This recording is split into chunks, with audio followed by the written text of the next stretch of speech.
Mga kapatid, may kwento po akong narinig tungkol sa isang ama. Siguro man din dito sa atin ngayon ay may mga amang mga driver ng jeep. Araw-araw naman alam natin na sila ay bumabiyahe kahit madaling araw.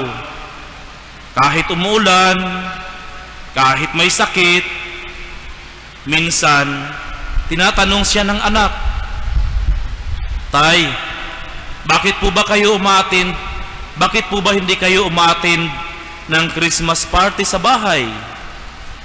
Sumagot ang ama, "Anak, kailangan kong bumiyahe para may handa tayo sa Pasko.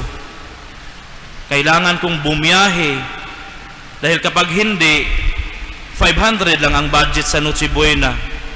So kailangan kong magpagod dahil alam ko namang hindi kayo satisfied pag walang cake, walang lechon. Kailangan kong makaraming biyahe." So tahimik lang ang ama. Walang reklamo, walang papuri, pero buong buhay ang kaniyang sakripisyo. Tulad ng mga amang nanandirito ngayon na madaling araw bumabiyahe, kumakayod para lang may pambili. Kaya mga kapatid, iyan ang Pasko. Hindi palaging masaya sa labas, pero punong-puno ng pagmamahal sa loob. Sa Ebanghelyo ngayon, si Maria ay hindi rin handa. Hindi niya pinlano ang mangyari. Bata pa siya, simpleng tao. Ngunit dumating ang tawag ng Diyos. May takot, may tanong, paano mangyayari ito? Pero sa huli, pinili niyang magtiwala. Mangyari nawa sa akin ang iyong salita. Buti na lamang nandyan si Maria. Kung iba pa siguro ay walang maisilang na tagapagligtas dahil lahat tayo'y mareklamo sa buhay. Buti na lamang nandyan ang mahal na ina, handang tanggapin ang plano ng Diyos para sa bawat isa sa atin. Si Maria lamang ang kaisa-isang babaeng magsilang ng tagapagligtas ng bawat isa sa atin. Tahimik lamang, walang maraming reklamo. Hindi madali ang oo ni Maria. Kasama nito ang tsismis, kahihiyan, pagod, at sakit ng loob.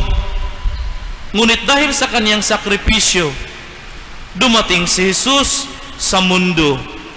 Kaya nga po, nandirito tayo upang ating papurihan ang Diyos Amang nagbigay sa atin ng bugtong na anak niya. Ito po'y dakilang pag-ibig ng Diyos sa bawat isa sa atin, ang ibigay ang kaniyang anak para lamang tayo'y magkakaroon ng kaligtasan. Sa unang pagbasa rin, nang mawala ng tiwala si Haring Akas na hindi siya iniwan ng Diyos. Sa halip, binigyan siya ng tanda. Ano yon? Emmanuel. Kasama natin ng Diyos. God is with us. Ito po'y tanda ng pagdakilang pag-ibig ng Diyos sa atin.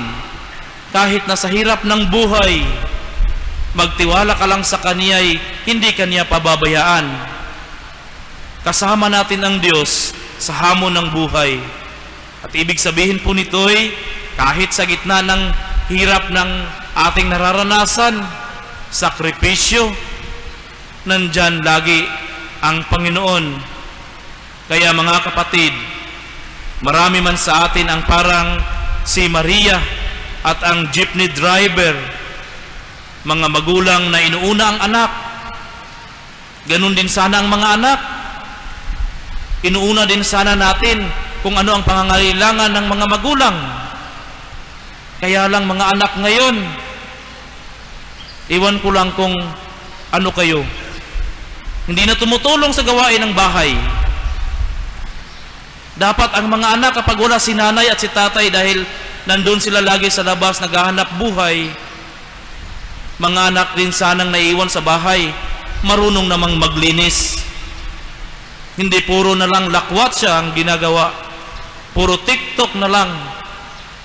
Kaya pagdating ni nanay at tatay sa bahay, na-high blood dahil ang kinakainan mula umaga hanggang gabi ay hindi pa nahugasan. Hindi ba? Yun na lamang sana ang kasiyahan ng mga magulang kung makita ang mga anak na tumutulong sa gawaing bahay. Hindi yung nagabihan na lang, dumating na lang si nanay at si tatay, ang anak ay tulog pa rin. Na? Kaya ibahin natin ang buhay. Iba na ang buhay ngayon. Sobrang hirap na. Mga magulang na nandun sa mga OFW nating mga magulang na magpapaskong hindi kasama ang mga anak. Kaya lang sila yung nagpapadala sa atin at tayo naman ay hindi natin alam kung anong pinanggagawa natin sa buhay. Nagpapagod ang mga magulang. Ganon din sana ang ating ang mga anak, tumutulong. Mga nurse, guro, security guard na may duty kahit Pasko. Kagabi doon, kung saan ako nagmisa, may isang gwardiya, tinatanong ko, uuwi rin ba kayo sa Pasko? Hindi, Father, may duty pa rin kami. Ano? Nakakalungkot. Sa tuwing Pasko'y may duty pa rin. Imbis na uuwi ng bahay kasamang mga pamilya, sabay-sabay na magsamba. Nakakalungkot na may ilan pa rin sa ating hindi natin sila makakasama. Mga relihiyoso at pare na patuloy na naglilingkod kahit pagod. Kagaya nung nakaraang gabi, nalilate po ako sa misa isang beses lang naman.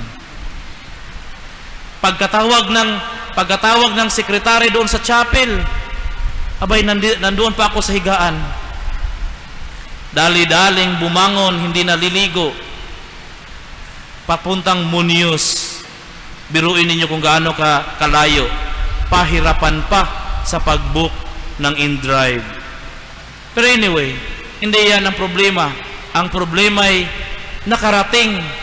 Ang importante, nandirito kayo na nagsusumikap na kahit na pinipilit na idilat ang mata, na ang importante, nandirito pa rin kayo sa tahanan ng Diyos.